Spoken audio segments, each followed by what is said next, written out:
Okay, so we'll start with law of equity. अब थोड़ा patience बना के रखना है ना। पहले से अगर कभी इक्विटी नहीं पढ़े हो या फिर एब्स्ट्रैक्ट नेचर के सब्जेक्ट पढ़ने से अवॉइड करते हो तो थोड़ा समझने में दिक्कत है ना। लाइक जूरिस्प्रूडेंस वगैरह में जिसको इंटरेस्ट नहीं है उन लोग को भी समझने में, क्योंकि थोड़ा एब्स्ट्रैक्ट नेचर का ये टॉपिक है। इसमें कोई आपको ऐसा नहीं है कोई सेक्शन वगैरह याद करने का रखने का जरूरत है। इसमें थोड़ा आपको अपने कॉन्शियंस से काम करना है ना। कॉन्शियंस से सोचना है सही और गलत क्या होता है। एज अ ह्यूमन बीइंग मान लिया कि एज अ प्रूडेंट पर्सन क्या सही और गलत होता है, इसका फैसला अगर आपको करने आता है तो आप इक्विटी ज्यादा बेटर तरीके से समझ सकते हैं। ठीक है, तो हम लोग पढ़ेंगे वही चीज जो एग्जाम के लिए ही रेलेवेंट है, लेकिन फिर भी सब्जेक्ट का क्या आइडिया है वो पता होना जरूरी है। ठीक है, जैसे सबसे पहले तो दिस इक्विटी और गुड कॉन्शियंस, जो ये फेयरनेस है ना, फेयरनेस जस्टिस और गुड कॉन्शियंस, इसी को हम इक्विटी कहते हैं, है ना। फेयरनेस जस्टिस और गुड कॉन्शियंस को हम इक्विटी कहते हैं। तो सबसे पहले तो अभी इक्विटी स्टार्ट करने से पहले इन तीन वर्ड को समझने की कोशिश करते हैं, फेयरनेस जस्टिस और गुड कॉन्शियंस। ठीक है, इन तीन टर्म को अगर आप अच्छे से समझेंगे तो ये सब्जेक्ट समझने में बहुत आसानी होगा। और इसमें बहुत सारे कॉन्सेप्ट हम लोग पढ़ेंगे जो हम लोग, मतलब बहुत सारे कॉन्सेप्ट से आज इंटरेक्ट हम लोग करेंगे जो हम लोग टीपीए वगैरह में पढ़ते हैं। मार्शलिंग हो गया है ना, तुमको feeding the grant by estoppel हो गया है ना। बहुत सारे कॉन्सेप्ट्स हैं जो अलग अलग लॉ में, रेसिशन हो गया, कैंसलेशन हो गया, वो सब भी हम लोग आज देखेंगे बिकॉज वो रिलेटेड है समहाउ इक्विटी से। Fairness justice and good conscience, इन तीन टर्म का मतलब क्या होता है पहले हम इसको, अभी हम सब्जेक्ट नहीं स्टार्ट किए हैं, पहले टर्म का मीनिंग पहले समझने की कोशिश करते हैं। मीन्स क्योंकि इक्विटी जो है, लॉ ऑफ इक्विटी यही बोलता है कि क्या वहां पे जो हो रहा है क्या वो फेयर है, क्या वहां पे हम ट्रू सेंस में जस्टिस कर रहे हैं, क्या वो गुड कॉन्शियंस के अकॉर्डिंग हम एक्ट कर रहे हैं। अगर कर रहे हैं तो हम इक्विटी के अकॉर्डिंग एक्ट कर रहे हैं। और अगर इन तीनों में से कुछ नहीं है, ठीक है, तो वहां पे भले कानून के किताब में कुछ भी लिखा हुआ है, वो इक्विटेबल प्रिंसिपल नहीं है। ठीक है, अब कानून, अब देखो लिखी हुई चीज तो बहुत सारी चीजें होती हैं, लेकिन केवल जो लिखा हुआ है वही सही थोड़ी हो सकता है। जो लिखा हुआ है वो भी तो आर्बिट्ररी हो सकता है। वो तो रिटन लॉ है। रिटन लॉ कौन, इंसान ही बनाता है। इंसान अपने पर्सनल विम्स और फैंसी या पर्सनल प्रीजुडिसेस, बायसनेस के बेसिस पे बना सकता है। तो कानून तो बना दिया, लेकिन क्या वो कानून फेयर है कि नहीं। ठीक है, क्या वो इक्विटेबल है कि नहीं, क्या वहां पे जस्टिस हो सकता है कि नहीं, उसके अकॉर्डिंग। अगर हो सकता है तो ठीक है, वो एक ऐसा लॉ है जो कि इक्विटेबल है। और अगर नहीं हो सकता है तो वो एक ऐसा लॉ है जो कि इक्विटेबल नहीं है। अब वहां पे इक्विटी क्या लॉ को ओवरराइड करेगा या सप्लीमेंट करेगा, वो तो आगे का बात है जो हम लोग पढ़ेंगे। लेकिन पहले हम लोग को यही चेक करना होता है whether that is fair, just and good conscience वहां पे इन्वॉल्व है कि नहीं। तो इन तीनों वर्ड का मीनिंग पहले समझते हैं। ठीक है, फेयरनेस का मतलब क्या होता है। अगर हम बोलते हैं whether this is fair, fair means what, fairness means what, fairness का मतलब क्या होता है। फेयर, बहुत सारा वर्ड बोलते हैं ना, दिस इज नॉट फेयर। बहुत बार डायलॉग मारे होगे ऐसा, लाइफ में डायलॉग मारे होगे, this is not fair, this is so unfair. मतलब उसका एसेंस क्या है, उसका मतलब क्या है, उसका मीनिंग क्या है फेयरनेस का। हाँ, कोई बोल रहा था ऑनलाइन, बताइए। राइटियस, अब देखो तुम ऐसा वर्ड यूज कर रहे हो जो कि तीनों में एग्जिस्ट करता है। हम अलग अलग बांट के पहले समझना चाह रहे हैं चीजों को, है ना। फेयर मतलब जो सही, अब ये कोई आंसर थोड़ी हुआ है ना। मतलब ये तीन टर्म है, तीनों का कुछ मीनिंग होगा ना, सिग्निफिकेंस होगा। Without, no, very ambiguous, just and reasonable, ये भी थोड़ा मतलब कॉम्प्लेक्स है, उतने अच्छे से क्लैरिटी में। देखो फेयर का मतलब हुआ कि whether person has been treated in a proper और रीजनेबल मैनर और नॉट, है ना। तुम जब भी बोलते हो this is unfair, unfair means you have not treated the person, या फिर सर्कमस्टांसेस को भी ले लो, it has not been done in a proper and reasonable manner, है ना। तो फेयरनेस मीन्स ट्रीटिंग पीपल और acting in a particular circumstance, है ना, in proper and reasonable manner. Fairness का मतलब ये हुआ, फेयर तभी कहेंगे आपका एक्ट फेयर है जब आप प्रॉपर और रीजनेबल मैनर में एक्ट किए हैं। किसी पर्सन को आपने प्रॉपर और रीजनेबल मैनर में ट्रीट किया है, एक प्रॉपर और रीजनेबल मैनर में। जैसे मैंने अगर आपको प्रॉमिस किया कि I will sell you my land for ₹2 lakh, ठीक है, आपने बोला ठीक है I am ready to purchase, तो हमने बोला ठीक है परसों मैं आता हूं और आपके घर पे आके टाइटल डीड हम लोग बैठ के आपस में, मैं आपको टाइटल डीड दे दूंगा, साइन कर लेंगे अपना एग्रीमेंट बना लेंगे। वो बोला ठीक है। फिर मैंने बोला कि अगर पैसा अगर आपको आज देना है दे दीजिए, है ना, परसों डीड बना लेंगे। तुमने पैसा दे दिया, अब 2 लाख रुपए में हमने डीड फाइनल कर लिया था। अब परसों में मेरा प्लान चेंज हो गया। अब अकॉर्डिंग टू लॉ जब तक सेल डीड इंटर नहीं हुआ है, जब तक सेल डीड रिटन, अब इमूवेबल प्रॉपर्टी है तो रिटन एग्रीमेंट तो होना ही चाहिए। अब रिटन एग्रीमेंट इंटर नहीं हुआ तब तक तो लॉ उसको ओनर नहीं मानेगा सामने वाले को।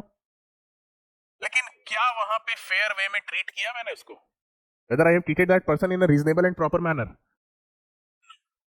इक्विटी कहता है कि मैंने गलत किया। Equity says that I have committed wrong, मैंने गलत किया। क्यों?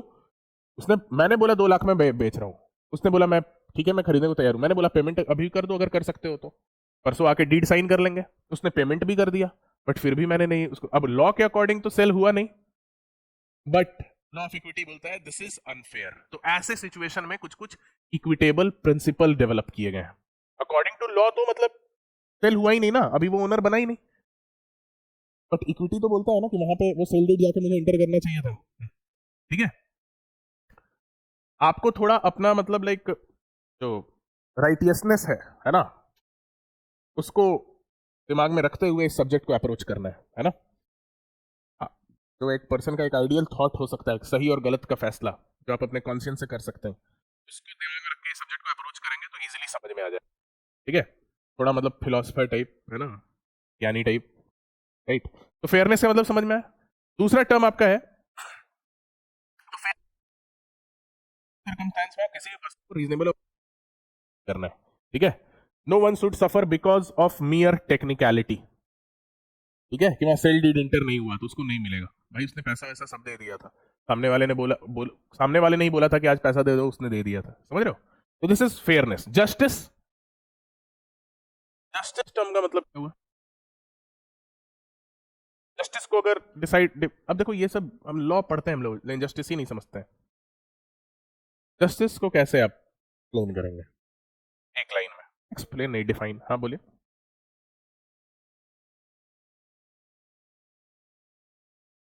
चलो ठीक है,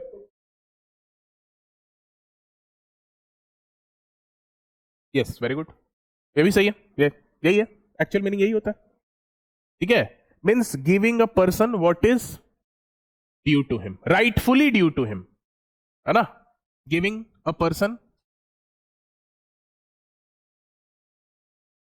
व्हाट इज राइटफुली, हो सकता है टेक्निकल लीगल सेंस में वो नहीं हो, but what is rightfully due to him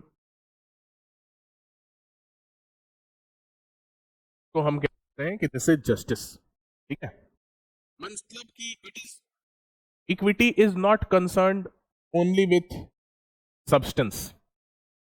ठीक है, it looks into the form, कि क्या वहां पे किसी पर्सन को जो राइटफुली ड्यू था वो उसको मिला कि नहीं मिला है। ठीक है, राइट। अब मान के चलो अब जैसे ये जो प्रिंसिपल पढ़ते हैं ना सब फ्रॉड व्रॉड का, इस फ्रॉड वगैरह का प्रिंसिपल इक्विटी से आया है। अगर मान लो मैंने आपके ऊपर कोई फ्रॉड किया, फ्रॉड का मतलब क्या होता है? इंटेंशनली किसी को डिसीव करना। मैंने तुमसे इंटेंशनली डिसीव करके प्रॉपर्टी वगैरह का पेपर साइन करवा लिया। अब अकॉर्डिंग टू लॉ साइन तुम्हारा है और पूरा उसमें कंटेंट तुमने पढ़ के साइन किया है, ठीक है, सब कुछ है, तो ऑन पेपर्स देख के तो लग रहा है कि तुमने मुझे वो प्रॉपर्टी दे दिया, लेकिन मैंने तुमको क्या किया था? डिसीव किया था। ठीक है, according to technicality, legal technicality में आप जाएंगे तब तो किसी पर्सन ने अपना प्रॉपर्टी अगर किसी को ट्रांसफर किया है, उसका साइन है, पूरा स्टैंप है, मोहर है, सब कुछ है, प्रॉपर्टी उसने बेच दिया किसी को। लेकिन अगर किसी ने डिसीव किया है तो क्या ये सही है कि जो पर्सन ने डिसीव किया है उसको वो प्रॉपर्टी मिल जाएगा? तो क्या वो जस्टिस होगा? नहीं ना। It is not something which is rightfully due to him. Justice means giving something which is rightfully due to him. अब कोर्ट ऑफ लॉ में जस्टिस ही थोड़ी होता है, ठीक है? कोर्ट ऑफ लॉ में जस्टिस ही थोड़ी होता है, right?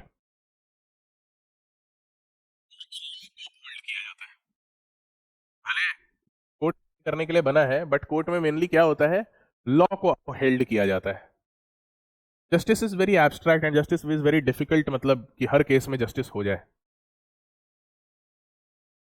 Justice means someone what is rightfully due to him। तो आप जब भी इक्विटेबल प्रिंसिपल देखेंगे तो उसमें देखेंगे कि क्या यहाँ पे जिसको जो मिल रहा है राइटफुली उसके लिए उसको ड्यू है कि नहीं, उसको मिलना चाहिए कि नहीं, ठीक है? उसके बाद तीसरा है गुड कॉन्शियंस।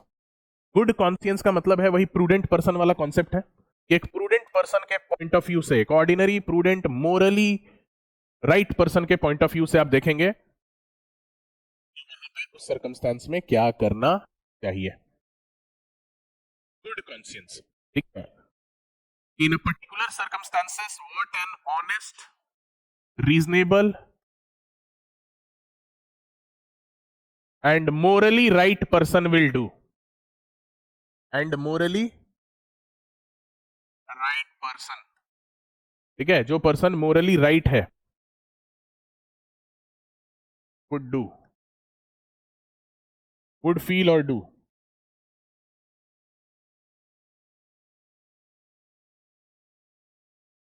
तो वहां कहेंगे कि हाँ उस पर्सन ने गुड कॉन्शियंस के अकॉर्डिंग एक्ट किया है, ठीक है? तो गुड कॉन्शियंस का मतलब क्या हुआ कि कोई ऐसा पर्टिकुलर पर्सन का आप स्टैंडर्ड लेके चलेंगे जो कि एक मोरली राइट पर्सन है, इस पर्टिकुलर सर्कमस्टेंस में क्या होना चाहिए, ठीक है? Are you getting me? समझ लो। अब जैसे मान के चलो कि अगर मैंने कोई प्रॉपर्टी आपको सेल किया और बिना दूसरे पर्सन को बताए हुए उसी प्रॉपर्टी का सेल मैंने उसके साथ भी कर दिया। ए ने बी को प्रॉपर्टी सेल किया, फिर ए ने उसी प्रॉपर्टी को सी को भी सेल कर दिया, सी से भी पैसे ले लिए, सी से भी पैसे ले लिए, बी से भी पैसे। अब लॉ बोलता है जो पहले है उसको प्रोवाइड कर दो, जिसके साथ पहला कॉन्ट्रैक्ट हुआ है। तो दूसरा वाला भाई क्या करेगा? ठीक है, दूसरे वाले को बस पैसा रिटर्न कर दोगे? नहीं ना। तो यहां पे इक्विटेबल प्रिंसिपल आपको रोल में आता है, इसीलिए मार्शलिंग वगैरह का कॉन्सेप्ट आया हुआ है ना, ट्रांसफर ऑफ प्रॉपर्टी एक्ट के अंदर, वो सब पढ़ेंगे हम लोग। तो कहने का मतलब है कि इन तीन टर्म को समझ के चलिए, तीनों टर्म घुमा फिरा के आपको यही बोलता है क्या एक पर्टिकुलर सर्कमस्टेंस में मोरली राइट क्या है करना, है ना? मोरली टेक्निकली हो सकता है लॉ, जो लॉ में दिया गया हो उसमें हो सकता है वो बस रिजिड प्रिंसिपल्स हो, लेकिन क्या वहां पे वो मोरली राइट है वो करना? तो इक्विटी वहीं पे आता है। इक्विटी मोरल्स को जो है इंक्लूड करता है, इम्बेड करता है लॉ में, ठीक है? तो इन तीन टर्म का मतलब समझ रहे हैं, फेयरनेस, जस्टिस और गुड कॉन्शियंस से आपको पर्टिकुलर सर्कमस्टेंस में अगर एक्ट करना है तो हम कहेंगे आप इक्विटी के अकॉर्डिंग एक्ट कर रहे हैं।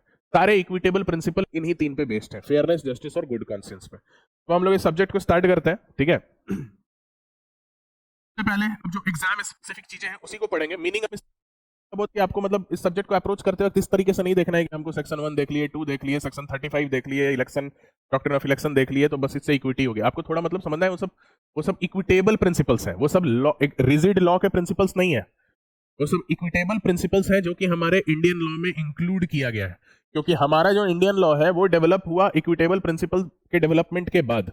इक्विटेबल प्रिंसिपल्स तो यूके कॉमन लॉ में आपको ओरिजिनेट हुए, ठीक है? और इंडियन लॉ जो भी बना बाद में उन सब में उन प्रिंसिपल को इंक्लूड कर दिया गया, इसीलिए हमें वो उसका इंपॉर्टेंस उतना पता नहीं है, क्योंकि हमारा बहुत सारा इक्विटेबल प्रिंसिपल लॉ में ही दिया गया है। बट जो रिजिड लॉ था, एक्चुअल जो लॉ था, लॉ ऑन पेपर्स था, उसमें इक्विटेबल प्रिंसिपल पहले कंटेंट नहीं रहते थे, लेकिन हम लोग उसको ग्रांटेड लेके चलते हैं क्योंकि इक्विटेबल प्रिंसिपल ऑलरेडी इम्बेडेड है इंडियन लॉ में। कहीं कहीं पे अभी भी इम्बेडेड नहीं है, वहां पे कोर्ट एक्ट करता है according to fairness, justice and good conscience only. लेकिन अब इस सब्जेक्ट में बेसिक ये भी पढ़ना है कि क्या हमेशा जो है इक्विटी जो है लॉ के, क्या इक्विटी को हम लॉ के ऊपर प्रिवेल करा देंगे, या इक्विटी और लॉ को साथ में लेके चलेंगे, या लॉ इक्विटी के ऊपर प्रिवेल करेगा? तो ये सब हम लोग को पता करना है। और ये जो जितने भी इक्विटेबल प्रिंसिपल्स हैं ये सब अलग अलग मैक्सिम पे बेस्ड हैं। तो मैक्सिम्स आज के क्लास में हम लोग नहीं पढ़ेंगे। आज के क्लास में हम लोग इक्विटी का मतलब समझेंगे, इक्विटी का ओरिजिनेशन समझेंगे, ठीक है, फिर इक्विटी जो ओरिजिनेट हुआ उसमें सबसीक्वेंट डेवलपमेंट क्या हुआ वो देखेंगे, इंडियन लॉ में इक्विटी को किस तरीके से रिकॉग्नाइज किया गया है ये देखेंगे। इतनी चीजें आज के क्लास में हम लोग समझेंगे, ठीक है। तो सबसे पहले देख इक्विटी का मीनिंग, जैसा आपको मैंने बताया, equity means what, fairness, justice and good conscience, ठीक है। तो इक्विटी सबसे पहले जान दो, इक्विटी ओरिजिनेट हुआ है किस वर्ड से, एक्विटास, ठीक है, एक रोमन टर्म है एक्विटास, लैटिन टर्म आप बोल सकते हैं, रोम का ही लैंग्वेज, ऑफिशियल लैंग्वेज था एक्विटास, ACQUITAS, ठीक है, जिसका मतलब क्या होता है, इक्वलाइजेशन, ये चीजों को इक्वलाइज करना, इक्वल करके देखना, ऐसा नहीं कि किसी के फेवर में टिल्ट होके देखना, इक्वलाइजेशन इसको बोलते हैं,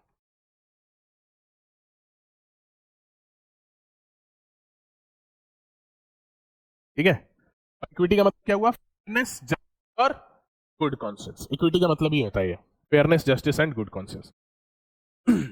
तो लॉ में इक्विटी उन प्रिंसिपल्स को हम कहते हैं, equity refers to those principles जो कि डेवलप हुआ to provide relief where strict rules of ordinary law where harsh, rigid और इनएडिक्वेट। इक्विटी लॉ में कैसे डेवलप हुआ, इक्विटी लॉ में डेवलप हुआ, ठीक है, उन सिचुएशन में रिलीफ प्रोवाइड करने के लिए जहां पे स्ट्रिक्ट लीगल प्रिंसिपल्स जो थे वो इनएडिक्वेट थे जस्टिस करने के लिए, जो रिजिड लॉ था, ठीक है, वो इनएडिक्वेट था या वो हार्श था, तो वहां पे इक्विटेबल प्रिंसिपल ओरिजिनेट हुआ, ठीक है। तो जहां पे भी ऑर्डिनरी, जैसे इसका डेवलपमेंट जो है यूके में हुआ, यूके में क्या चलता था, यूके में आपको इसका ओरिजिन अगर देखें तो यूके में आपको कॉमन लॉ था, ठीक है, यूके में ओरिजिन से भी क्वेश्चन आया हुआ है, मेंस में भी आया है, प्री में भी, आपको प्रीलिम्स में भी बहुत सारे क्वेश्चन इससे रिलेटेड, ओरिजिन से रिलेटेड पूछे जाते हैं, ठीक है। इसका ओरिजिन हुआ आपको यूके में, यूके में कैसे हुआ, वहां पे कॉमन लॉ के अकॉर्डिंग जो है जस्टिस किया जाता था, है ना, कॉमन लॉ कोर्ट्स थे, common law courts, common law courts में कॉमन लॉ इन्फोर्स किया जाता था, जो कॉमन लॉ जो वहां पे लॉ बनाया गया था, चाहे वो रिटन हो या अनरिटन हो, लेकिन वो पहले से डिक्टेट किया हुआ है, पता है कि इस पर्टिकुलर सर्कमस्टेंस में क्या करना है, ठीक है, कि बी अगर कोई प्रॉपर्टी क्लेम करने आ रहा है तो ठीक है, अपना वो कागजात दिखाए, प्रूफ दिखाए, विटनेस लाए, विटनेस ला के साबित कर दिया, कागजात दिखा के साबित कर दिया, तो ठीक है, उसकी प्रॉपर्टी है। उसके बाद ये नहीं देखने जाएंगे कि फ्रॉड हुआ है, क्या हुआ है, क्या नहीं हुआ है, समझ रहे हो। तो कॉमन लॉ इसका ओरिजिनेशन कैसे हुआ, पहले वहां कॉमन लॉ कोर्ट जिसमें कॉमन लॉ को बेसिकली इन्फोर्स किया जाता था, लेकिन कॉमन लॉ में प्रॉब्लम यह था, कॉमन लॉ के प्रोसीजर जो थे बहुत ही रिजिड थे, रिजिड थे, फिक्स्ड थे, इजिली अमेनेबल नहीं थे, वो चेंज नहीं, उसमें जो लिखा हुआ है उसी के अकॉर्डिंग एक्ट करना है, उसके बियॉन्ड कुछ नहीं एक्ट करना है, what has been written, what has been provided, a person has to act in that manner only, उसके बियॉन्ड किसी भी तरीके का एक्ट नहीं करना है। और रेमेडीज भी बहुत लिमिटेड थी, लिमिटेड रेमेडीज थी, ठीक है, लिमिटेड रेमेडी प्रोवाइड की गई थी, या तो प्रॉपर्टी दे दो या तो कॉम्पनसेशन दे दो, ठीक है, कॉन्ट्रैक्ट कि किसी ने ब्रीच ऑफ कॉन्ट्रैक्ट किया तो डैमेजेस दे दो, लेकिन ब्रीच ऑफ कॉन्ट्रैक्ट कारण जो उसके आगे का नुकसान हो गया उसके भरपाई के लिए कुछ नहीं था वहां पे, ठीक है। मतलब रेमेडीज भी जो मिलती थी वो बहुत, आज के टाइम में देखते हो इतनी सारी रेमेडीज हैं, इंजंक्शन का रेमेडी है, स्पेसिफिक परफॉर्मेंस का रेमेडी है, रेस्टिट्यूशन का रेमेडी है, रेस्टिट्यूशन रिस्टोरेशन का रेमेडी है, ठीक है, बहुत सारे रेमेडीज हैं आज के टाइम में। ये सब कहां से आए हैं, ये सब इक्विटी से आए हैं, ये सब लॉ में नहीं था, स्ट्रिक्ट लॉ में ये सब नहीं था। देखो हम बार बार ये कह रहे हैं ये सब चीजें हमारे लॉ में है, इंजंक्शन वगैरह, लेकिन ये सब जो एक्चुअल जो लॉ रॉ फॉर्म में जो लॉ डेवलप हुआ था ना, या लॉ था, उसमें ये प्रिंसिपल नहीं थे, ये सब इक्विटी से लाए गए, और इंडिया में उन इक्विटी से जो प्रिंसिपल लाए गए उनको स्टैच्यूट में इंक्लूड कर दिया गया। तो हमें लगता है कि ये लीगल ही प्रिंसिपल। ठीक है, ये सब जितना भी specific performance of contract, injunction, restitution, rescission, doctrine of election, ठीक है, मार्शलिंग, ठीक है, फिर एक और हो ना कि प्रॉपर्टी में इंप्रूवमेंट उसका क्लेम मिलता है, वो सब क्या है, वो सब इक्विटी से आया हुआ प्रिंसिपल है, भले हमारे लॉ में है, लेकिन वो रॉ प्रिंसिपल्स ऑफ लॉ जो डेवलप हुए थे, स्ट्रिक्ट लॉ जो डेवलप जो आपको था, उसमें ये सब नहीं था। हम लोग इसीलिए इसको ग्रांटेड लेके चलते हैं, इसीलिए हम लोग को इक्विटी समझ में नहीं आता है, लॉ ऑफ इक्विटी, और इसी जुडिशरी के सिलेबस में होना भी नहीं चाहिए था, टू बी ऑनेस्ट। ठीक है, मतलब अब लॉ में आ ही गया, क्यों इसको इतना पढ़ के दिमाग खराब करना है ना? अब तो ये हमारे लीगल प्रिंसिपल में इनकॉर्पोरेट कर ही दिया गया है ना, पहले नहीं था। मतलब पहले क्या था, लीगल प्रिंसिपल क्या था, जेल भेज दो, फाइन लगा दो, कॉम्पनसेशन, प्रॉपर्टी डिलीवर करा दो, बस यही सब था रेमेडी, यही रेमेडी लॉ के अंदर मिलते थे। फिर एक इक्विटी का प्रिंसिपल डेवलप हुआ यूके में, जिसमें जंक्शन आया, स्पेसिफिक परफॉर्मेंस ऑफ कॉन्ट्रैक्ट आया, डॉक्ट्रिन ऑफ रिस्टोरेशन आया, ब्ला ब्ला बहुत सारा आया। तो ये क्या था, ये लॉ के प्रिंसिपल नहीं थे, ये क्या थे, इक्विटी के प्रिंसिपल थे, जो कि फेयरनेस, जस्टिस और गुड कॉन्शियंस पे बना था। लेकिन इंडिया में क्या हुआ कि स्टैच्यूट में ही इसको इंक्लूड कर दिया गया। तो अगर स्ट्रिक्ट सेंस में देखें तो इंडिया में कोई ऐसा डिफरेंस नहीं है, ठीक है, लीगल प्रिंसिपल में इक्विटेबल प्रिंसिपल इंक्लूडेड है, और उसको हम लोग लॉ ही बोलते हैं, है ना। लेकिन अब लॉ ऑफ इक्विटी सब्जेक्ट में हम लोग को वही पढ़ना है कि हमारे लॉ में इक्विटेबल प्रिंसिपल कौन कौन है, जो इक्विटी से डेवलप हुए। जैसे लॉ क्या है, लॉ जो सॉवरेन ने दिया, इक्विटी क्या है, जो कॉन्शियंस ने दिया, ह्यूमन कॉन्शियंस। लॉ हो सकता है कॉन्शियंस पे नहीं बना हो, लॉ नीड पे बना हो सकता है, इक्विटी नीड पे नहीं बनता, इक्विटी ह्यूमन कॉन्शियंस पे बनता है। हो सकता है किसी को कितना भी नुकसान हो जाए, लेकिन कॉन्शियंस बोल सकता है ये गलत है ना, कॉन्शियंस बोल सकता है कि ये गलत है, राइट, हो सकता है ना।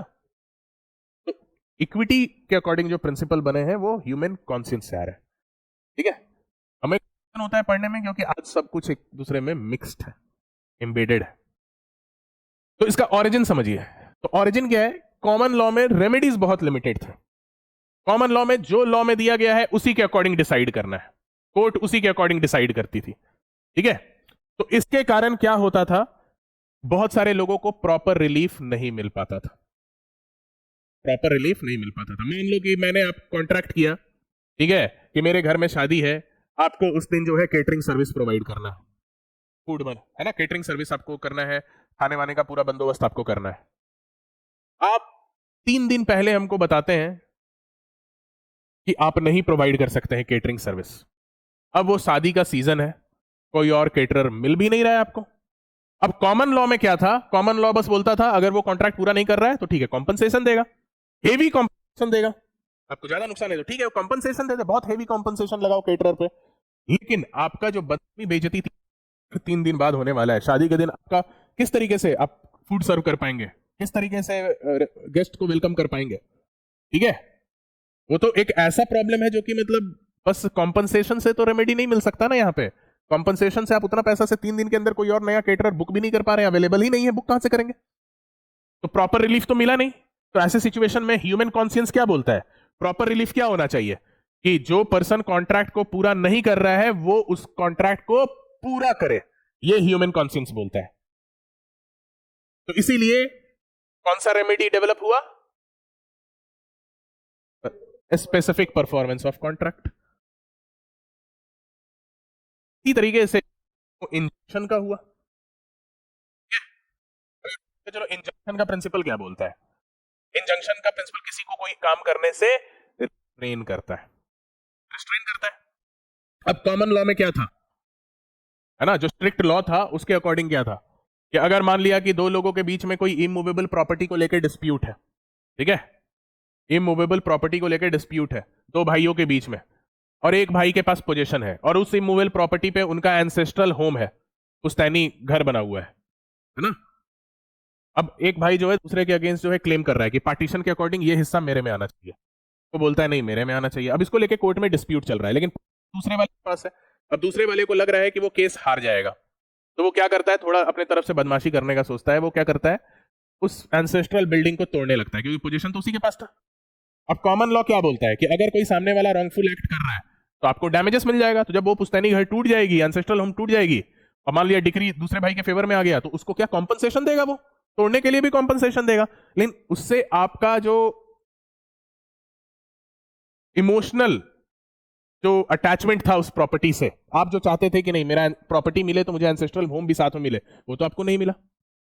ह्यूमन कॉन्शियंस क्या बोलता है कि अगर इस तरीके का डर लग रहा है तो आप इंजंक्शन का रेमेडी ले लें, वहां पे उस पर रोक लगवा दें। ठीक है, तो ये सब आपको स्ट्रिक्ट लॉ में नहीं थे, स्ट्रिक्ट लॉ में ये प्रोवाइडेड नहीं था।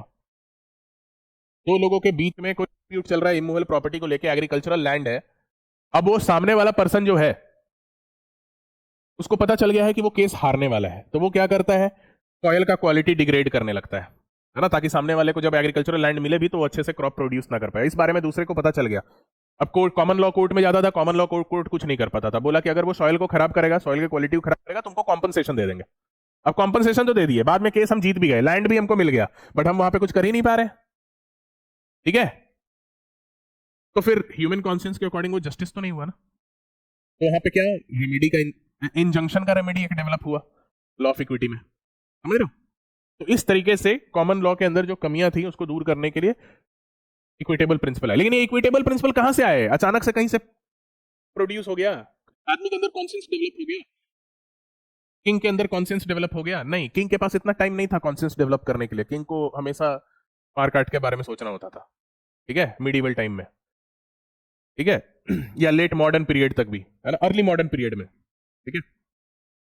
तो प्रॉब्लम क्या होता था, समझ रहे हो ना, लिमिटेड रेमेडीज रहती थी, रिजिड प्रिंसिपल रहता था, फिक्स्ड लॉ रहता था, जिस कारण से लोगों को प्रॉपर रिलीफ नहीं मिल पाता था। अब लोगों को प्रॉपर रिलीफ नहीं मिल पाता था तो वो कहां जाएंगे? किंग के पास ही जाएंगे अपना रोना लेके। तो किंग के पास एक आया, दो आदमी आया, अब लोग बहुत आने लगे। किंग था ये प्रॉब्लम हमारे लॉ में हो, है ना, कि मतलब जो लॉ है उसके अकॉर्डिंग कोर्ट डिसाइड कर रही है, बट फिर भी लोगों को जस्टिस मिल रहा है।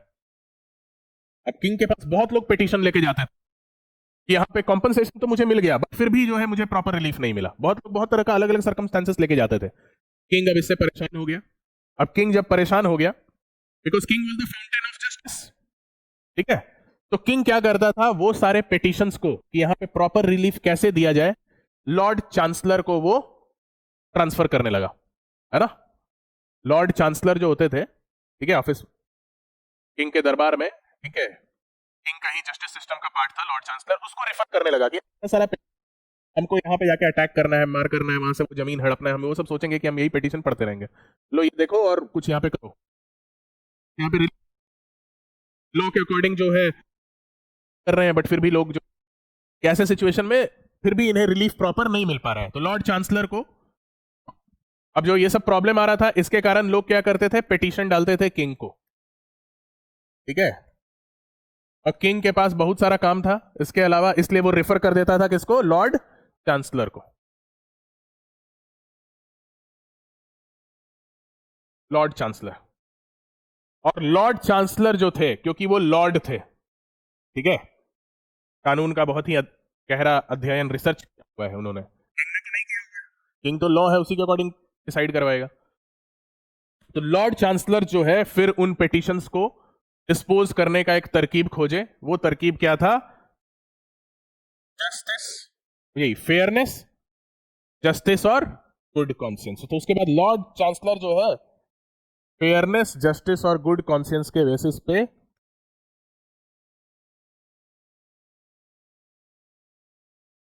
उन पिटीशंस को डिस्पोज ऑफ करना शुरू किया, और फिर वही आपको इक्विटेबल प्रिंसिपल के थ्रू ओवर द टाइम और थोड़ा ये सिस्टम रेगुलराइज हो गया कि पहले जाके कॉमन लॉ कोर्ट से जाके रेमेडी लो, सिस्टम अब ये चलने लगा, कॉमन लॉ कोर्ट में जाओ, वहां रेमेडी नहीं मिला तो फिर उसके बाद आप जाओगे कहां, लॉर्ड चांसलर के पास। ये मतलब रेगुलराइज हो गया सिस्टम। इनिशियली ओरिजिनेट कैसे हुआ, यहां रेमेडी मिलता था बट वो एडिक्वेट नहीं होता था, तो लोग क्या करते थे, किंग के पास पिटीशन डालने लगते थे, क्योंकि फाउंटेन ऑफ जस्टिस वही था। किंग क्या करता था, लॉर्ड चांसलर को रेफर कर देता था, फिर लॉर्ड चांसलर ने एक तरकीब खोजा कि भाई फेयरनेस, जस्टिस और गुड कॉन्शियंस के बेसिस पे हम डिसाइड करेंगे। और जब ये काम करने लगा, लोग खुश होने लगे, है ना, उससे, तो फिर ये रेगुलराइज सिस्टम ये बन गया। और उसके बाद क्या होने लगा, कॉमन लॉ कोर्ट में पहले गए, वहां एडिक्वेट रेमेडी नहीं मिला, तो फिर उसके बाद चल जाइए कहां पे, लॉर्ड चांसलर के पास, ठीक है। ठीक है, और इसीलिए ये जब रेगुलराइज हो गया सिस्टम तो इसके लिए एक डिफरेंट कोर्ट बना, court of chancery.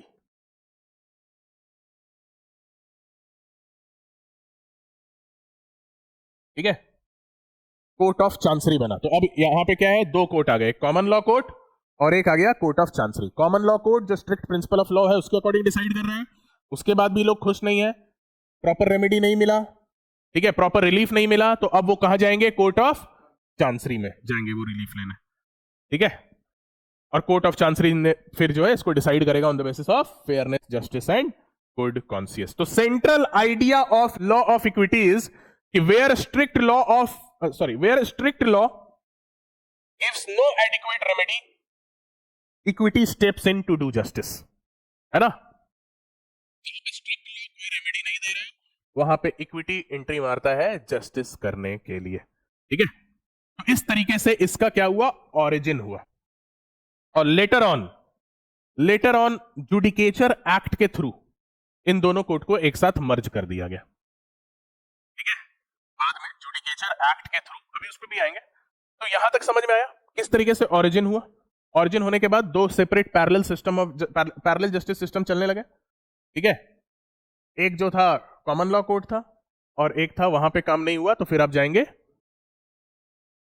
Court of chancery में। कंप्लीटली पैरेलल नहीं था, पैरेलल कहना सही नहीं होगा, ये इसको असिस्ट करने के, लॉ को असिस्ट करने के लिए आया है ना, कि एडिक्वेट रिलीफ नहीं मिल रहा है तो हम जस्टिस, इक्विटी, गुड कॉन्शियंस के बेसिस पे देंगे। तो इस तरीके से ऑरिजिन हुआ। तो अब देखो, मान के चलो आपसे प्रीलिम्स में ही पूछ लेता है इक्विटी के ऑरिजिन के क्या क्या रिक्वायरमेंट है, या मेंस में भी कभी आप आंसर लिख रहे हैं तो आपसे पूछा जा सकता है। तो इक्विटी डेवलप क्यों हुआ, अगर ये आपको कभी बोला जाए लिखने को, तो इक्विटी डेवलप इसलिए हुआ क्योंकि इक्विटी का ऑरिजिन कॉमन लॉ में हुआ, और कॉमन लॉ में बहुत सारे डिफेक्ट थे। ठीक है, कॉमन लॉ के अगर डिफेक्ट को काउंट करना हो तो पहला क्या था, रिजिडिटी। ठीक है, रिजिडिटी था। दूसरा inadequate remedy,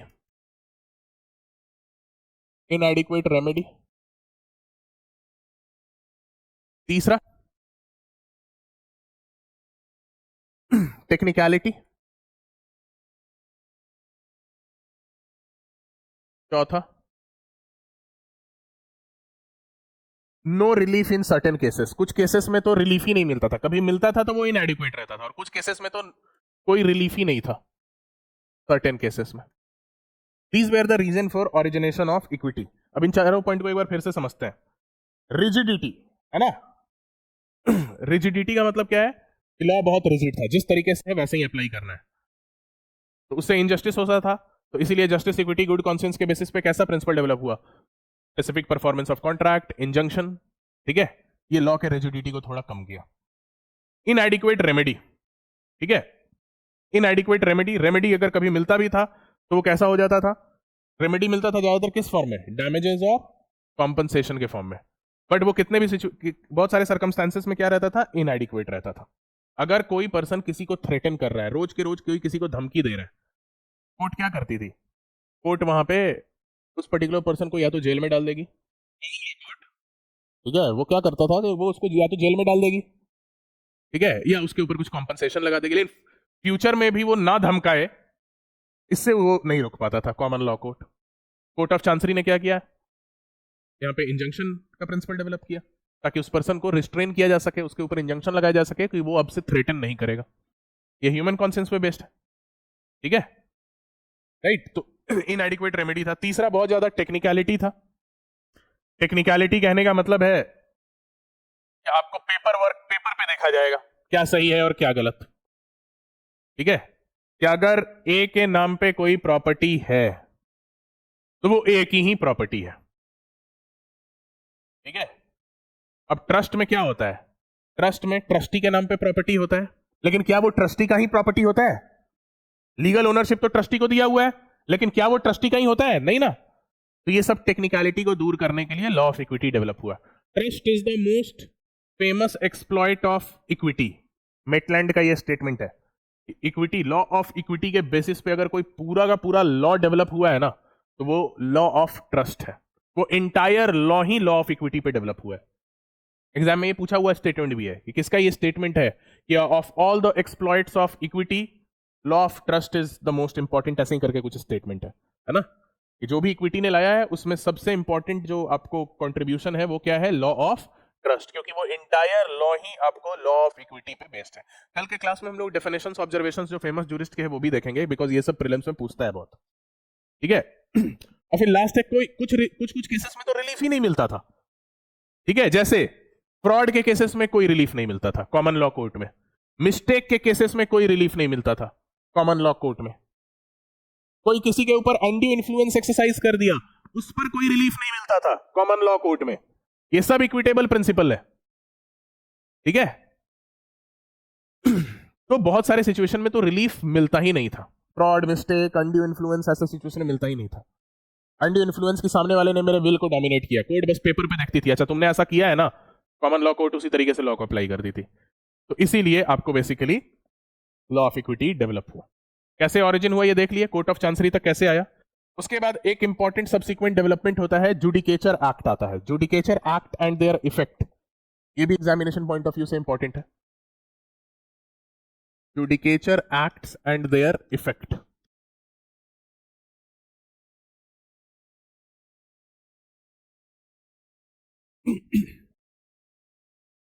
judicature act basically refer करता है दो एक्ट को, एक है जुडिकेचर एक्ट 1873 और एक है 1875।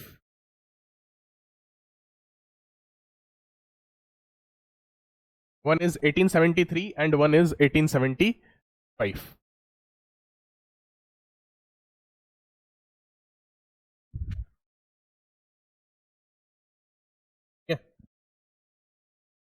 ये एक्ट इंपॉर्टेंट क्यों है, बिकॉज ये एक्ट से क्या हुआ, कॉमन लॉ कोर्ट और कोर्ट ऑफ चांसरी एक में मर्ज हो गया। अभी तक क्या हो रहा था, कॉमन लॉ कोर्ट में जो लीगल प्रिंसिपल को, जो स्ट्रिक्ट लॉ थे उसको इन्फोर्स करने के लिए आप कॉमन लॉ कोर्ट में जाते थे, इक्विटेबल रेमेडीज लेने के लिए, इक्विटेबल लॉज, इक्विटेबल प्रिंसिपल्स को इन्फोर्स करने के लिए, इक्विटेबल प्रिंसिपल्स को अपहेल्ड करने के लिए कौन सा कोर्ट था, court of chancery. Court of chancery decide करता था on the basis of justice, equity, good conscience, ठीक है, जस्टिस, फेयरनेस, गुड कॉन्शियंस, और common law court strict legal principal पे डिसाइड करता था मैटर को। अब इन दोनों में एडमिनिस्ट्रेटिव फ्यूजन लाया गया, जुडिकेचर एक्ट से क्या हुआ, कॉमन लॉ कोर्ट और court of chancery, court of chancery दोनों को मिक्स कर दिया गया, दोनों एक दूसरे में मिल गए, ठीक है, राइट, दोनों का फ्यूजन हो गया, administrative fusion of common law court and court of chancery.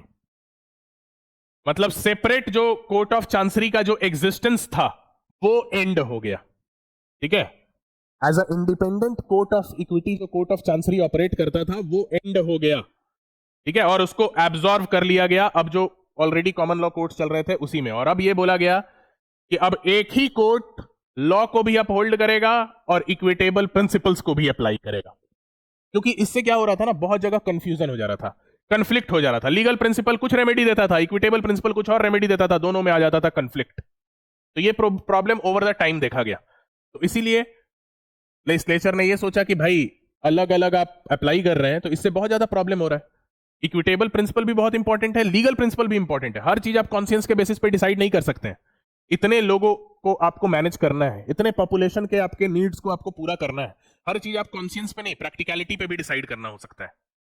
तो इसीलिए एक हम मर्ज कर देते हैं दोनों को, ताकि कोर्ट लीगल प्रिंसिपल्स को भी अप्लाई करेगी और इक्विटेबल प्रिंसिपल्स को भी सेम ही कोर्ट अप्लाई करेगी, ताकि किसी तरीके का कंफ्लिक्ट नहीं हो। मतलब वो इक्विटी को वैसे ही अकोमोडेट करेगी कि वो लॉ के साथ कंफ्लिक्ट में ना आए, वो लॉ को उसी तरीके से अप्लाई करेगी कि इक्विटेबल प्रिंसिपल के को वो कॉन्ट्राडिक्ट ना करे। नहीं तो ऐसे क्या हो रहा था, अलग अलग लोगों को अलग अलग काम दे दिया गया, वो कुछ डिसीजन देते थे, उसका ऑपोजिट डिसीजन कोई और कोर्ट दे देता था, ठीक है। तो इसीलिए इन दोनों का फिर क्या हुआ, फ्यूजन हो गया, ठीक है। तो after this judicature act court of chancery cease to operate as a separate court, but equity survived. Judicature act ended the court of chancery but equity survived. ये स्टेटमेंट देकर भी आपको मेंस में आंसर लिखने को बोला हुआ है ना, कि judicature act ended the court of chancery but equity survived. मतलब इक्विटेबल प्रिंसिपल सर्वाइव, मतलब ऐसा नहीं है कि कोर्ट ऑफ चांसरी एंड हो गया तो इक्विटेबल, अब इक्विटी ही नहीं रहा, उसको मर्ज कर दिया गया। अब एक ही कोर्ट जो है आपको दोनों प्रिंसिपल को अप्लाई करेगा, ठीक है। कॉमन लॉ रेमेडी के लिए आप कॉमन कोर्ट जाते थे, है ना, कोर्ट ऑफ चांसरी आप इक्विटेबल रेमेडी के लिए जाते थे, इंजंक्शन स्पेसिफिक परफॉर्मेंस चाहिए तो कोर्ट ऑफ चांसरी चले जाते थे। अब दोनों के लिए एक ही जगह आपको सारा कुछ मिलेगा, है ना।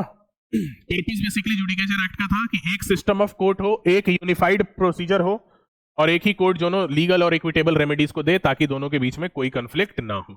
और कॉमन लॉ में ध्यान में रखना, इक्विटी और कॉमन लॉ में कभी भी कंफ्लिक्ट आएगा तो कौन प्रिवेल करेगा? इक्विटी। इंडिया में ये फॉलो नहीं करते हम।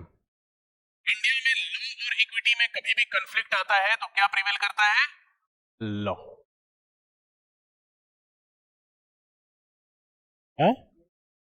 हाँ, यूके में अंडर कॉमन लॉ और इक्विटी में कंफ्लिक्ट आता है तो आप इक्विटी को प्रिवेल कराते हैं under the common law. But in India it is the law which actually prevails. Equity is merely there to supplement the law, merely there to assist the law।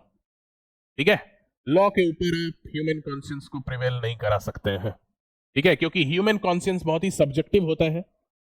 ठीक है, बहुत ही ड्रामेटिक होता है, बहुत ही circumstance based होता है। Law जो होता है वो सबको लेकर चलता है। ठीक है, कहीं भी ये नहीं बोला गया है कि लॉ फेयर होना चाहिए, लॉ सिचुएशन के हिसाब से होना चाहिए। लॉ के अकॉर्डिंग ही आप किसी को मारते भी हैं, वो फेयर है क्या किसी को मारना? जन्म दिए नहीं हो तो मार दोगे किसी को? नहीं ना। जब लॉ ने किसी पर्सन को जन्म ही नहीं दिया है तो वो क्यों किसी को फांसी पे चढ़ाएगा? लेकिन लॉ के अकॉर्डिंग हम करते हैं ना। लॉ के अकॉर्डिंग हम वॉर डिक्लेयर करते हैं, लॉ के अकॉर्डिंग हम युद्ध करते हैं, वॉर करते हैं, मिसाइल छोड़ते हैं, मिसाइल दागते हैं कानून के अकॉर्डिंग। तो law was never mean to be fair. ठीक है, लॉ का काम है मैनेज करना, चीजों को मैनेज करके चलना। ठीक है, इसीलिए इंडिया में लॉ ऑलवेज प्रिवेल्स, इक्विटी को उसके ऊपर प्रिवेल नहीं कराते। ठीक है, अब आइए nature of equity. Nature of equity तीन चार पॉइंट है, लिख लीजिए। नेचर ऑफ इक्विटी क्या होता है?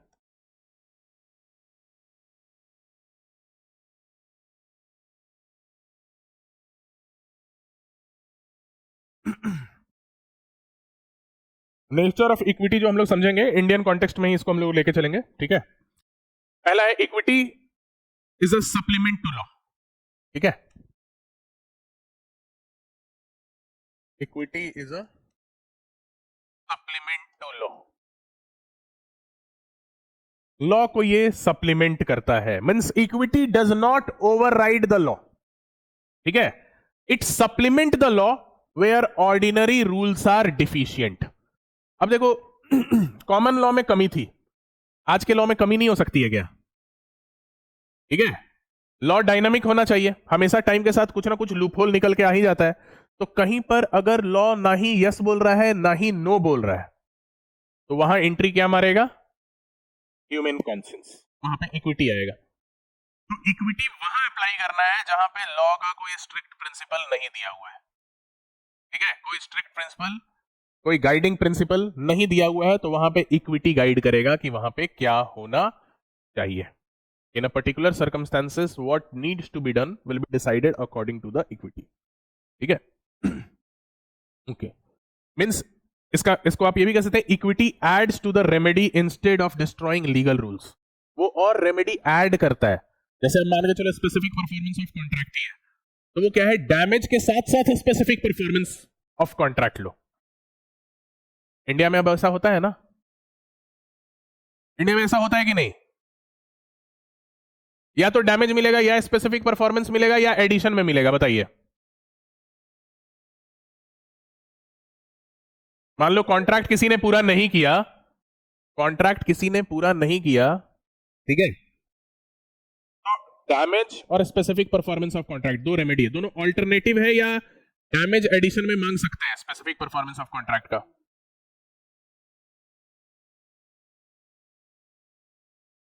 ऑल्टरनेटिव है या एडिशन में है? ऑल्टरनेटिव है या था?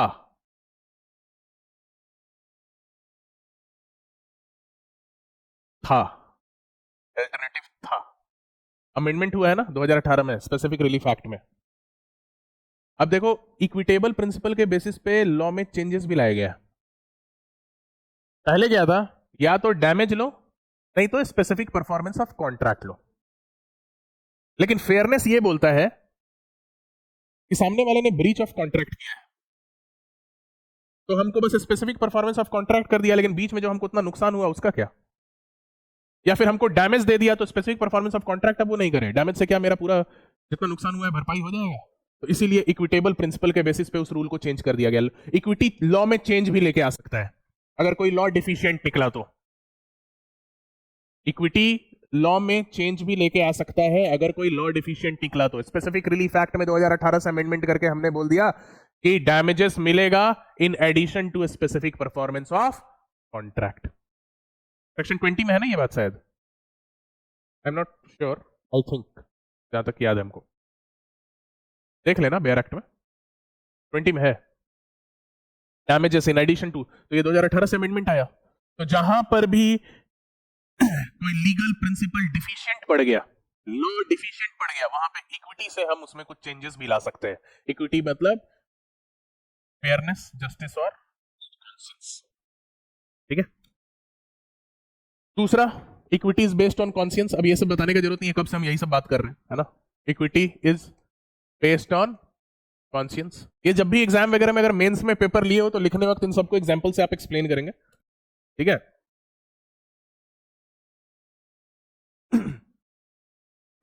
स्टॉपेल का प्रिंसिपल, स्टॉपेल का प्रिंसिपल भी इक्विटी पे बेस्ड है आपको।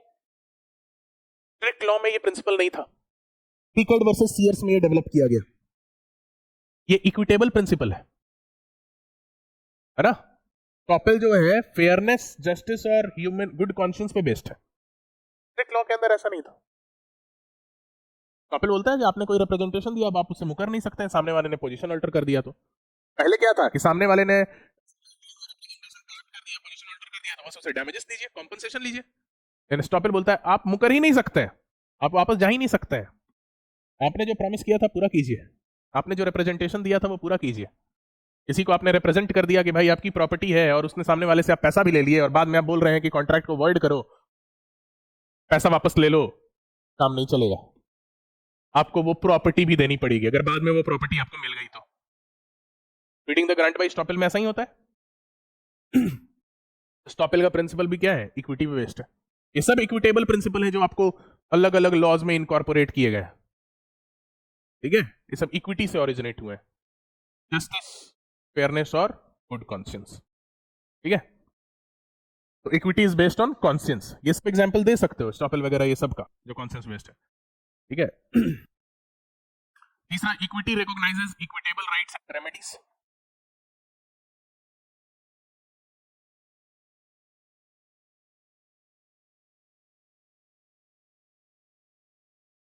Equitable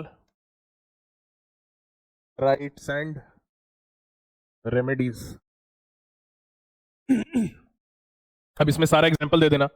trust obligation, rectification, specific performance of contract में जितना मिलता है। जब एग्जांपल तुम लोग को अगर कम पड़ रहा हो ना या दिमाग में नहीं आ रहा हो तो स्पेसिफिक परफॉर्मेंस, स्पेसिफिक जितनी भी चीजें हैं, जितनी भी रेमेडी है सारा लिख देना। स्पेसिफिक रिलीफ एक्ट में भी सारा रेमेडी जो है इक्विटेबल प्रिंसिपल पे ही बेस्ड है। तो स्पेसिफिक परफॉर्मेंस में क्या क्या है, एक स्पेसिफिक परफॉर्मेंस ऑफ कॉन्ट्रैक्ट है स्पेसिफिक रिलीफ एक्ट में, उसके अलावा क्या क्या है, rectification,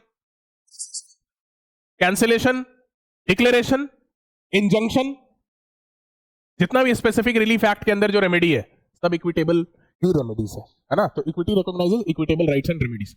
transfer of property act के अंदर भी। Next is equity acts in पर्सनम।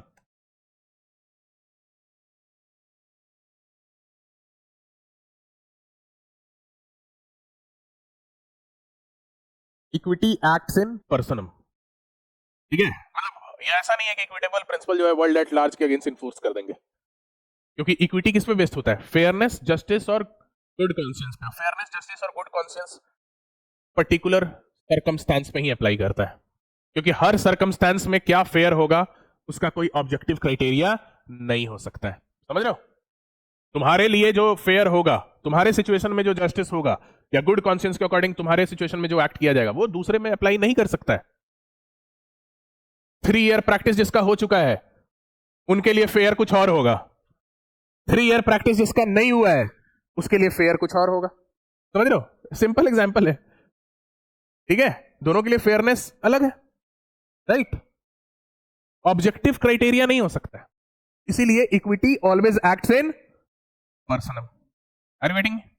ये समझ में आया how equity acts in personam? क्योंकि इक्विटी में जो भी इक्विटेबल प्रिंसिपल है, specific performance of contract world at large के अगेंस्ट मिलता है, पर्टिकुलर पर्सन के अगेंस्ट, इंजंक्शन पर्टिकुलर पर्सन के अगेंस्ट, ये सब पर्सन मतलब इक्विटेबल रेमेडीज जो है वो पर्सनम में ही ऑपरेट करते हैं, इन पर्सनम ओनली। लीगल प्रिंसिपल तो वर्ल्ड एट लार्ज भी इन्फोर्स होता है, टॉर्ट्स जो है वर्ल्ड एट लार्ज इन्फोर्स होता है, ठीक है? रिम में, वहां पे राइट इन रिम मिलता है आपको। और लास्ट है equity is guided bye Maxim's. तो अब इसको हम लोग अभी नहीं पढ़ेंगे, मैक्सिम्स पे हम लोग अलग क्लास रखेंगे, क्योंकि मैक्सिम बहुत इंपॉर्टेंट एरिया है, बहुत क्वेश्चन प्री मेंस में इससे मिलता है आपको। अच्छा, तुम लोग प्रीवियस ईयर एनालाइज किए हो बिहार जुडिशरी का? इक्विटी का क्वेश्चन लगभग 5 क्वेश्चन, 4-5 क्वेश्चन, किसी ईयर 3 रहता है, नहीं तो 5 क्वेश्चन, 4-5 क्वेश्चन का ऑन एन एवरेज हर साल रहता है। 4 to 5 क्वेश्चन इक्विटी से रहते हैं, ठीक है? अभी रिसेंटली हम फिर से एनालाइज किए, पहले भी देखे थे लेकिन अभी हम पढ़ाने से पहले कल परसों में देख रहे थे कि कोई 1-2 साल ऐसा हुआ है कि 2-3 ही क्वेश्चन रहा है, 2 क्वेश्चन रहा है, 2-3, लेकिन ऐसे नहीं तो 5 क्वेश्चन इक्विटी से रहते हैं, ठीक है? और उसमें ज्यादातर पूछता क्या है? Origin, Maxim's, important definition, observation, है ना? वही, यही मेन 3 चीज पूछता है। और मेंस में जिसका है वो थोड़ा इक्विटी को अच्छे से पढ़िएगा, बिकॉज टीपी का पेपर आप अच्छे से लिख लेते हैं, इक्विटी वाला अच्छे से नहीं लिखाता है, हर लाइन में जस्टिस इक्विटी गुड कॉन्सियंस ही लिखते रह जाते हैं, उसका रन बहुत ही रेडेंट, मतलब वो रिपीटेटिव हो जाता है, ठीक है? और इक्विटी अगर आप अच्छे से पढ़ेंगे तो ट्रस्ट आपका भी अच्छे से कंप्लीट हो जाएगा, ट्रस्ट का भी आंसर आप अच्छे से लिख लेंगे, स्पेसिफिक रिलीफ बच गया तो वो हो ही जाएगा। और टीपी का पेपर तो प्रिफरेबली लेना चाहिए, बिकॉज टीपी सबसे scoring subject through out the history of Bihar judiciary रहा है। कमर्शियल लॉ भी 1-2 साल उसमें भी एवरेज मार्किंग हो चुका है, पिछले बार भी जैसे हुआ था कमर्शियल लॉ में, लेकिन टीपी में कभी एवरेज मार्किंग आज तक नहीं हुआ है, ठीक है? Equity acts in personam, last equity is guided by maxim. हम लोग किसी और क्लास में देखेंगे। अब हम लोग देखते हैं इंडिया में इक्विटी किस तरीके से किन किन लॉज में इंक्लूड किया गया है, कैसे अप्लाई होता है। Equity is guided bye Maxim's. अब इसके बहुत सारे मैक्सिम्स हैं, वो सब हम लोग पढ़ेंगे अलग से। जैसे he who seeks equity must do equity, he who comes to equity must come with clean hand, delay defeats equity, equity looks to intent rather than form। इन सब का मीनिंग आपको समझना होगा और इन सब को एक्चुअली कैसे किस एक्ट के अंदर किस सेक्शन में अप्लाई किया गया है ये समझना होगा, ठीक है? तो वो हम लोग अगले क्लास में देखेंगे, ठीक है?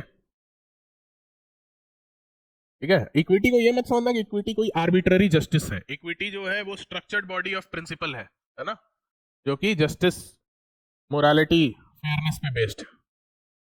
कल के क्लास में डेफिनेशन और इक्विटी मैक्सिम्स, ये 2 पार्ट करेंगे, ठीक है?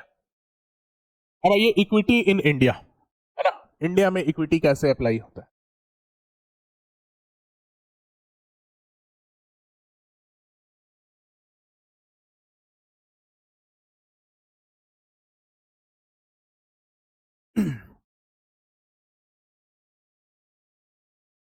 तो इंडिया में लॉ ऑफ इक्विटी जो है सेम हिस्टोरिकल फॉर्म में एग्जिस्ट नहीं किया है कभी भी, जैसा कि ये इंग्लैंड में करता था। इंग्लैंड में क्या था, फॉर्म क्या था इक्विटी का? एक अलग कोर्ट था जो इक्विटेबल प्रिंसिपल को या इक्विटेबल रेमेडीज को एडमिनिस्टर करता था।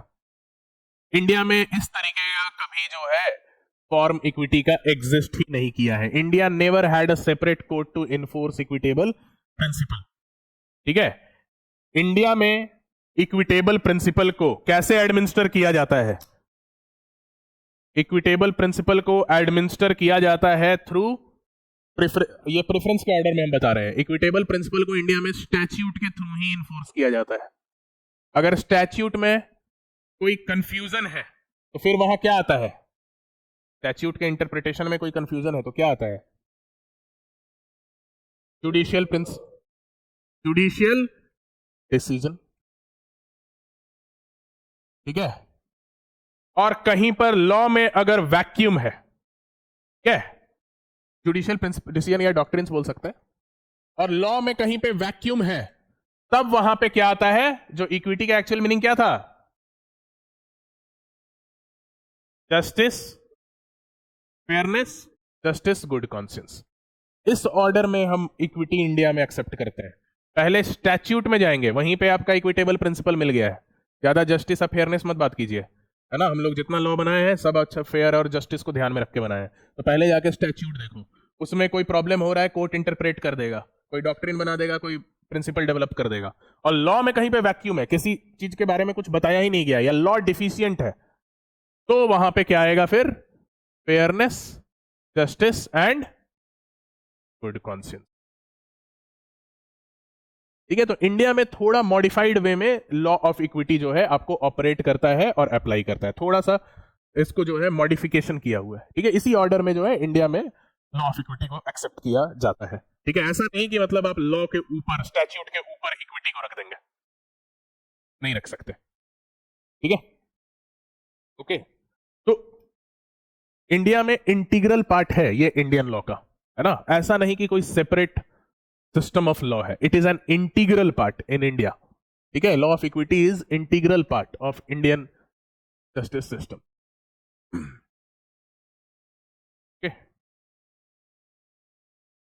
और इंडिया में इक्विटी तभी अप्लाई करता है जहां पे स्ट्रिक्ट लॉ साइलेंट है। मतलब इंडिया में equity always follows the law.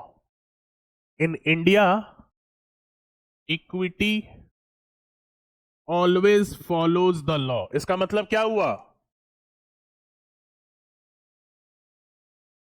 इसका हाँ, इक्विटी हमेशा लॉ को फॉलो करता है, कभी उसको ओवरराइड नहीं कर सकता है, पॉसिबल ही नहीं है ना। कॉन्शियंस के बेसिस पे आपको लग रहा है कि लॉ सही नहीं है, ठीक है, तो आप बस आर्टिकल छपवा दीजिए, क्रिटिसिज्म कर दीजिए, है ना, बट आप ओवरराइड उसको कर ही नहीं सकते। ठीक है, मान लो कोई लॉ का प्रिंसिपल है, कोई जाके कोर्ट को बोल देगा कि भाई इसको ओवरराइड कर दीजिए, ये इक्विटी पे बेस्ड नहीं है, कोई कर सकता है ऐसा? कोई जज ऐसा कर सकता है, चाहे वो सुप्रीम कोर्ट का ही जज क्यों ना हो? कर सकता है ऐसा? नहीं कर सकता। ठीक है, तो इंडिया में बेसिकली आपको इक्विटी का यूज किया जाता है टू फिल द गैप, है ना, इन आवर लीगल सिस्टम, कि कहीं पर भी अगर वो डिफिशिएंट पड़ रहा है तो वहां पे गैप फिल करने का काम जो है इक्विटी का है, जहां पे लॉ ने कोई स्ट्रिक्ट प्रिंसिपल डेवलप नहीं किया हुआ है। ठीक है, नहीं तो इक्विटेबल प्रिंसिपल मेनली जो है इंडिया में सप्लीमेंट करते हैं लॉ को, और ऑलरेडी वो कहां कंटेंट है? स्टैट्यूट में। ठीक है, राइट। तो सोर्स ऑफ इक्विटी इंडिया में, सोर्स ऑफ इक्विटी अगर हम कहें, source of law of equity क्या है? Source of law of equity पहला क्या है? Statutory recognition of equitable principle. ये सोर्स है एक तरीके से आप कह सकते हैं, ये जो लिखे ना हम, ये source of law of equity in India है। Statutory recognition of equitable principle, secondly judicial decision and doctrines, and thirdly justice, equity and good conscience. ठीक है, अब कौन कौन से इंडियन स्टैट्यूट के अंदर आपको इंपॉर्टेंट इक्विटेबल प्रिंसिपल्स को रिकॉग्नाइज किया गया है ये देखते हैं, है ना। Equity under Indian statute.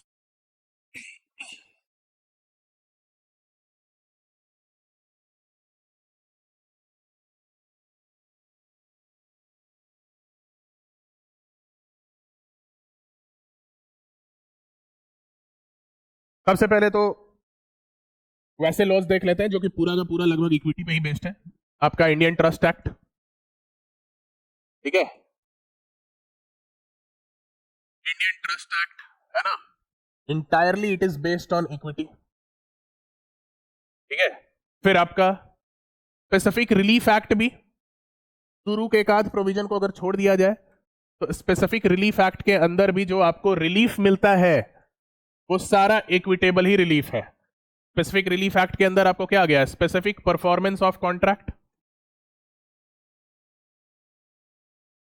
ठीक है, स्पेसिफिक ऑर्डर में बताओ तो कोई स्पेसिफिक परफॉर्मेंस ऑफ कॉन्ट्रैक्ट के बाद नेक्स्ट क्या है? सेक्शन 20 तक तो स्पेसिफिक परफॉर्मेंस के बारे में ही बात होता है। उसके बाद 21, 22, 23 के अकॉर्डिंग अराउंड क्या आता है? सबसे पहले क्या आता है? Rectification. Rectification, rectification of instrument, समझ रहे हो ना, कि कोई डॉक्यूमेंट इंटर हुआ है या किसी ने लिखा है उसमें कुछ गलती हो गया, तब स्ट्रिक्ट प्रिंसिपल ऑफ लॉ बोलेगा गलती हो गया तो हो गया, उसका आप हरजाना भुगतिए, है ना, भुगतिए।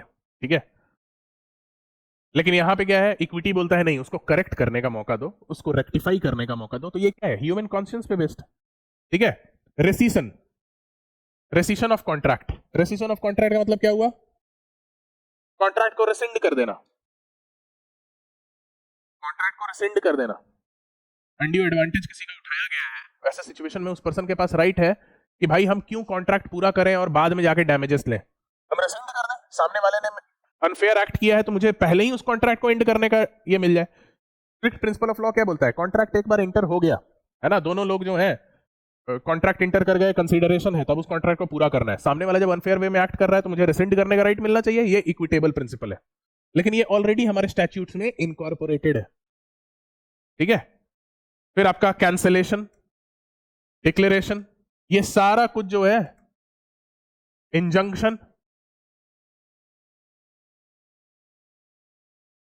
जितनी भी रेमेडीज है स्पेसिफिक रिलीफ एक्ट में, सब इक्विटेबल प्रिंसिपल पे आपका बेस्ड है, ठीक है। उसके बाद बहुत हेविली इक्विटेबल प्रिंसिपल्स को इनकॉर्पोरेट किया गया है ट्रांसफर ऑफ प्रॉपर्टी एक्ट में भी, ठीक है। Transfer of property act, TPA में भी, टीपीए में जैसे doctrine of election, doctrine of election कौन से सेक्शन में है, डिक्लेरेशन कौन से सेक्शन में है स्पेसिफिक रिलीफ एक्ट का, 34, इंजंक्शन है जी 38 37 ये सब में, स्पेसिफिक परफॉर्मेंस 10 में है, 10 में, आगे 20 तक उसी से रिलेटेड बात किया गया है। रेक्टिफिकेशन 23 में है क्या, अच्छा 26 27 में है। रेसिशन पक्का 27 में है। कैंसलेशन 30 में है, 31, चलो ठीक है। इसी बहाने ये सब भी देखो पढ़ते हुए, ये सब भी हम लोग सेक्शन नंबर भी कम से कम कुछ कुछ याद हो जाए, है ना, सबसे जो टच छूटा हुआ 35, ये भी इक्विटी पे ही बेस्ड है। डॉक्ट्रिन ऑफ इलेक्शन यही बोलता है ना, nobody can approbate and reprobate at the same time. फायदा ले लिए, नुकसान अवॉइड कर दिए, कोई चीज का बेनिफिट ले रहे हो तो उसका लाइबिलिटी भी इनकर करना होगा, डॉक्ट्रिन ऑफ इलेक्शन यही बोलता है ना, ठीक है। अब डॉक्ट्रिन ऑफ इलेक्शन के डिटेल में नहीं जाएंगे, टीपीए जब पढ़ेंगे तो जाएंगे, लेकिन बेसिक तो उसका पता है ना आपको, आइडिया, ठीक है। डॉक्ट्रिन ऑफ इलेक्शन हो गया। फिर आपका improvement made by bona fide holder under defective title, कौन सा सेक्शन है, 51 है, 51 है ना। कोई पर्सन अगर इंप्रूवमेंट किया है किसी प्रॉपर्टी में, ठीक है, अंडर डिफेक्टिव टाइटल, जिसका टाइटल डिफेक्टिव था, जैसे मीन प्रॉफिट में भी देखते हो, जो इंप्रूवमेंट कोई पर्सन किया है वो क्लेम बैक नहीं कर सकता है, क्योंकि ट्रांसफर ऑफ प्रॉपर्टी एक्ट में ये सेक्शन आई थिंक 51 में कंटेंड है। देख लेना, क्रॉस चेक कर लेना कहां पे है, ये सब सेक्शन इंपॉर्टेंट है ना। Improvements made under defective title देख लो ना, मोबाइल तो सबके पास है। Improvement made under defective title equity पे बेस्ड है। कौन सा सेक्शन है, नहीं मिला अभी तक, 51 ही है ना, 51, सेक्शन 51। अब जैसे मान के चलो डिफेक्टिव टाइटल है मेरे पास, मेरा टाइटल सही नहीं है और मैंने इस प्रॉपर्टी में कोई इंप्रूवमेंट किया है, अब स्ट्रिक्ट प्रिंसिपल ऑफ लॉ क्या बोलेगा, प्रॉपर्टी वापस करो। अब प्रॉपर्टी में जो भी इंप्रूवमेंट हुआ है वो भी वापस हो जाएगा। लेकिन इक्विटेबल प्रिंसिपल बोलता है कि नहीं, अगर कोई पर्सन खुद के मेहनत से कोई प्रॉपर्टी में इंप्रूवमेंट किया है तो उसका बेनिफिट तो उसको मिलना चाहिए ना, नहीं तो दूसरे के लिए वो अनजस्ट इनरिचमेंट हो जाएगा, अनजस्ट बेनिफिट हो जाएगा वो। तो इस इक्विटेबल प्रिंसिपल को ऑलरेडी इनकॉर्पोरेट किया हुआ स्टैच्यू में। ये क्या है, ये सब प्रिंसिपल समझो, ये सब कॉन्शियस पे बेस्ड है ना, फेयरनेस पे बेस्ड है, जस्टिस पे बेस्ड है, कॉन्शियस पे बेस्ड है। फिर उसके बाद आपका part performance, part performance, part performance भी इस पे बेस्ड है। पार्ट परफॉर्मेंस कौन सा सेक्शन में, 53A ना, 53 तो फ्रॉडलेंट ट्रांसफर है ना, ये 53A है पार्ट परफॉर्मेंस, ठीक है। पार्ट परफॉर्मेंस का आइडिया है ना आपको, क्या होता है, कोई बता सकता है ऑनलाइन में पार्ट परफॉर्मेंस क्या होता है, पार्ट परफॉर्मेंस का प्रिंसिपल कैसे अप्लाई होता है। पार्ट परफॉर्मेंस बेसिकली क्या बताता है कि अगर दो लोगों ने आपस में कोई एग्रीमेंट कर लिया, कॉन्ट्रैक्ट कर लिया, ठीक है, और उसके कॉन्ट्रैक्ट पूरा हो गया, मतलब कंसिडरेशन वगैरह पे हो गया, थोड़ा ही पे हुआ, पूरा पे नहीं हुआ, लेकिन फॉर्मल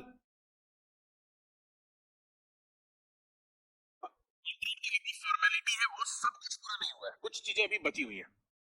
जैसे कि एग्जांपल देते हैं, ए बी के साथ कॉन्ट्रैक्ट करता है अपना लैंड सेल करने के लिए, बी कंसिडरेशन पर पे कर कंसिडरेशन दे देता है, पोजीशन भी ले लेता है, कॉन्ट्रैक्ट अकॉर्डिंग एक्ट भी करने लगता है, लेकिन अभी फॉर्मल सेल डीड नहीं बना है, ठीक है। अब ए उसको एविक्ट करना चाहे, कर सकता है? नहीं कर सकता है। क्यों? क्योंकि सामने वाले ने पार्ट परफॉर्मेंस कॉन्ट्रैक्ट का कर दिया है, तो ये पार्ट परफॉर्मेंस कर दिया है, इसलिए उसको एविक्ट नहीं कर सकते हैं। ये इक्विटेबल प्रिंसिपल है। जैसे वो सबसे पहला एग्जांपल जो शुरू में हम बताए थे ना, वही समझ लीजिए कि मान लिया कि मैंने आज एग्रीमेंट किया आपको कि मैं अपना प्रॉपर्टी परसों आपको सेल कर दूंगा, परसों आके आपके घर पे सेल डीड साइन कर लेंगे। आपके पास अगर 2 लाख रुपए है, दे दीजिए। सामने वाले ने मुझे कंसिडरेशन दे दिया, तो उसने अपने तरफ से पार्ट परफॉर्मेंस तो दे दिया, कर दिया। अब मैंने बोला कि ठीक है, आप जाके उसके पोजीशन में भी चल जाइए उस प्रॉपर्टी में, तो पार्ट परफॉर्मेंस मैंने भी अपनी साइड से कर दिया। अब 2 दिन बाद मैं बोलता हूँ कि फॉर्मल सेल डीड तो कंप्लीट नहीं है, पैसा वापस लीजिए जाइए, कैसे कर सकता हूँ? नहीं, पार्ट परफॉर्मेंस कर दिए हो, ठीक है, तो फिर उसके बाद उस कॉन्ट्रैक्ट को पूरा करना होगा, ठीक है। तो ये एक क्लासिकल एग्जांपल है आपको इक्विटेबल डॉक्ट्रिन का, जो हम लोग इनकॉर्पोरेट किए हैं पार्ट परफॉर्मेंस के नाम पे। फिर marshalling by subsequent purchaser, marshalling जो है ये भी आपको टीपीए के अंदर जो है इक्विटी पे ही बेस्ड है। मार्शलिंग 2 जगह है, मार्शलिंग एक है बाय सब्सिक्वेंट परचेजर और एक है by subsequent mortgagee. Marshalling by subsequent purchaser किस सेक्शन में है? सेक्शन 56। और मार्शलिंग बाय सब्सिक्वेंट मॉर्गेजी किस में है? 81। ये सब इंपॉर्टेंट सेक्शन है बहुत, ये सब सेक्शन नंबर डायरेक्टली पूछता है एग्जाम में, ठीक है। हाँ 43 भी आ जाएगा, 43 feeding the grant bye estoppel, है ना, feeding the grant bye estoppel वो भी आ जाएगा, feeding the grant bye estoppel वो भी इक्विटी पे ही बेस्ड है, ठीक है। मार्शलिंग, मार्शलिंग का कॉन्सेप्ट किसी को थोड़ा बहुत याद है? मार्शलिंग में क्या होता है? मार्शलिंग बाय सब्सिक्वेंट मॉर्गेजी बताइए क्या होता है? जैसे मान लिया ए के पास 2 प्रॉपर्टी है, ठीक है, उसने 2 प्रॉपर्टी जो है एक्स को मॉर्गेज किया है। ए ने अपने 2 प्रॉपर्टी को किसको मॉर्गेज कर दिया? एक्स को। किसी एक प्रॉपर्टी को वाई को मॉर्गेज कर देता है, उनमें से किसी एक प्रॉपर्टी को। तो अब जो है लॉ के अकॉर्डिंग सबसे पहला एग्रीमेंट जिसका हुआ है उसी को, ठीक है। तो अब एक्स के साथ जो 2 प्रॉपर्टी मॉर्गेज किया था, तो एक्स का अगर वो लोन नहीं वापस चुकाता है, तो एक्स के पास राइट है वो उन दोनों में से कोई भी प्रॉपर्टी को सेल करा के अब अपना पैसा रिकवर कर सकता है। लेकिन ऐसे सिचुएशन में मार्शलिंग ये बोलता है, मार्शलिंग इक्विटी का प्रिंसिपल है, जस्टिस इक्विटी गुड कॉन्सेंस पे बेस्ड है। मार्शलिंग ये बोलता है कि अगर ऐसा सिचुएशन है कि ए ने अपने 2 प्रॉपर्टी को एक्स को मॉर्गेज किया है और फिर उन्हीं में से एक प्रॉपर्टी को वाई को मॉर्गेज कर दिया है, तो वाई एक्स को ये डायरेक्शन दे सकता है कि आप अपना जो लोन है पहले उस प्रॉपर्टी से रिकवर कीजिए जो कि मुझे मॉर्गेज नहीं किया गया है, सॉरी, हाँ, जो मुझे मॉर्गेज नहीं किया गया है, जो मुझे भी मॉर्गेज किया गया है वो प्रॉपर्टी से आप रिकवर नहीं कीजिए, नहीं तो मुझे भी लॉस हो जाएगा। तो ये तो इक्विटी पे बेस्ड है कि अगर वो उससे रिकवर हो गया तो दोनों के लिए विन विन सिचुएशन है, जस्टिस हो जाएगा, फेयर हो जाएगा, है ना, रीजनेबल मैनर में, राइट। ये मार्शलिंग का प्रिंसिपल है, ठीक है। चलो पढ़ेंगे सब। फिर रिडेम्पशन, रिडेम्पशन जो है वो भी इसके अंदर है। राइट ऑफ रिडेम्पशन किस सेक्शन में है? टीपीए में है, 60 में है, ठीक है, रिडेम्पशन। फिर इंडियन ट्रस्ट एक्ट, तो पूरा इस पे, इंडियन ट्रस्ट एक्ट तो शुरू में ही हम लोग देखे ना, ठीक है।